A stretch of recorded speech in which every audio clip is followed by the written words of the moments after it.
이야기는 왕농의 결혼식 날 아침으로 시작된다. 왕농의 아버지는 자식이 결혼인데도 전혀 신경을 안 쓰고 뜨거운 물을 왜 안 끓여오냐고 호통을 친다. 왕농은 끓인 물에다가 돌돌 마른 찻잎을 12입 집어내 끓인 물에 떨어뜨리고 아버지한테 가져다 주고 밖으로 나선다. 오늘은 마을에서 가장 부유한 황부잣집 가문의 하녀였던 오란을 아내로 맞이하는 날이다. 오라는 말이 거의 없고 얼굴도 고운 편은 아니지만 일손이 빠르고 현실적이다.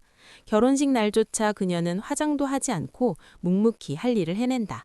왕농은 아내에게 큰 애정을 표현하지는 않지만 그녀의 성실함에 안도하는데 결혼 후 두 사람은 작은 초가집에서 함께 산다. 오라는 새벽부터 밤까지 집안일과 농사일을 돕고 왕농은 밭을 일구며 더 많은 수확을 위해 애쓴다. 오라는 첫 아이를 낳고 왕농은 아들이 태어난 것을 크게 기뻐한다. 아들은 그의 삶의 희망이 되는데 왕농은 더 열심히 일해 아이에게 더 나은 삶을 주겠다고 다짐한다. 몇 해 동안은 비교적 평온한 시간이 이어진다. 비가 제때 내리고 수확도 나쁘지 않아 왕농은 조금씩 돈을 모으는데 황부잣집에서 남쪽 성 밖의 땅을 판다는 것을 알고 땅을 사게 된다. 길이가 300보, 넓이는 120보였다. 그해 가을 오라는 또 아들을 낳는데 올해도 풍년이었다. 황부잣집에서 산 땅에서 나온 벼가 기존 벼보다 2배나 됐는데 그는 기회가 될 때마다 땅을 조금 더 사들이고 싶어서 은자를 들고 다시 황부잣집에 가서 자신의 논과 붙어있는 황부잣집 논을 산다. 그러나 자연은 인간의 바람을 무너뜨린다.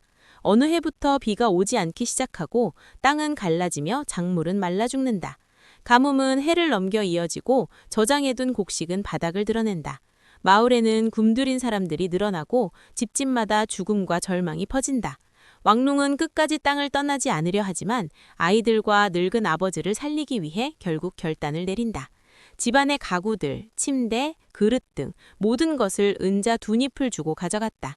왕농은 돈이 다 없어지기 전에 오란 아이들 아버지를 데리고 남쪽의 큰 도시로 향하는데 은자 2잎은 남쪽으로 가는 기차 타는 기차비로 지불하는데 동전 몇 잎을 잔돈으로 줬다. 동전 몇 잎으로 작은 빵 4개와 딸에게 줄 죽을 하나 샀다. 도시는 농촌과는 전혀 다른 세계다. 수많은 사람들이 몰려있고 빈부격차는 극심했는데 몇 푼 남은 걸 아침에 죽을 먹느라 다 쓰고 나니 당장 끼니가 걱정돼 왕농은 인력거를 끌며 하루하루를 연명하고 오란과 아이들은 거리에서 구걸을 한다. 왕농은 땅에서 일하던 시절의 자존심을 잃고 사람들의 발길 아래서 살아간다. 굶주림은 점점 심해진다. 오란은 또다시 아이를 임신하지만 더 이상 키울 수 없다는 사실을 잘 알고 있다. 결국 그녀는 갓난아이를 스스로 죽이는 선택을 하고 그 사실을 누구에게도 말하지 않는다. 이 일은 오란의 마음속에 깊은 상처로 남고 그녀는 더욱 말수가 적어진다. 도시는 점점 혼란에 빠진다. 전쟁의 기운이 감돌고 민중의 분노는 폭동으로 터져나온다. 어느 날 대규모 폭동이 일어나 부잣집들이 약탈당한다. 그 혼란 속에서 왕농은 우연히 부잣집 안으로 들어가 금화와 은화를 손에 넣는다.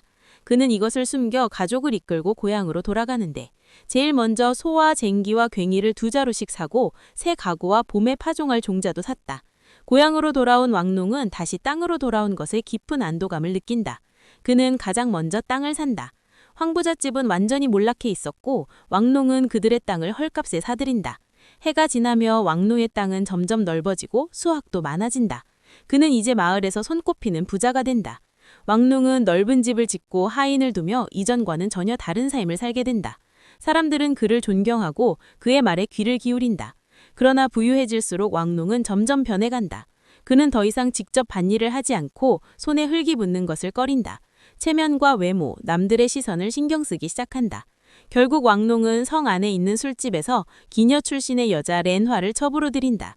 렌화는 아름답고 요명하지만 사치스럽고 게으르다. 그녀가 집에 들어오자 집안의 분위기는 완전히 달라진다. 왕농은 렌화에 빠져 오란을 점점 무시하게 되고 오란은 집안에서 밀려난 존재가 된다. 오란은 여전히 집안일을 맡고 손주를 돌보지만 병이 깊어간다. 그녀는 과거 도시에서 숨겨두었던 보석을 꺼내 가정을 돕는다.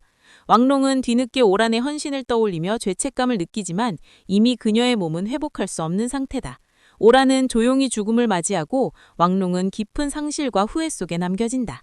시간이 흘러 왕농의 아들들은 모두 성장한다. 큰아들은 학문을 배우며 농사꾼의 삶을 부끄러워하고 지식인 계층의 삶을 동경한다. 둘째 아들은 계산에 능하고 현실적이며 재산 관리와 장사에 관심을 보인다.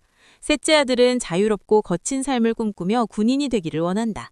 왕농은 이때 리화라는 18살 어린 여종을 첩으로 들인다. 숙부의 아들은 밀란 군인이 되어 마을로 오게 되고 군인들과 함께 겨울 내내 왕농의 집 별채에서 숙식을 한다. 왕농의 아들들은 각자의 길을 가며 집안은 점점 흩어진다. 왕농은 늙고 병들어간다. 그는 자신의 삶을 돌아보며 가난과 부, 사랑과 상실을 모두 겪었음을 깨닫는다. 결국 그에게 끝까지 남아있는 것은 땅뿐이다. 왕농은 아들들을 불러 모아 땅만은 절대 팔지 말라고 당부한다. 아들들은 겉으로는 고개를 끄덕이지만 속으로는 이미 다른 생각을 하고 있다. 왕농은 그 사실을 어렴풋이 느끼지만 더 이상 어찌할 수 없다.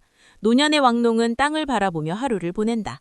흙냄새와 바람소리 속에서 그는 삶의 처음과 끝을 떠올린다. 소설은 왕농의 생이 저물어가는 모습과 함께 한 시대의 농경적 삶이 다음 세대로 넘어가며 사라져가는 장면으로 끝을 맺는다.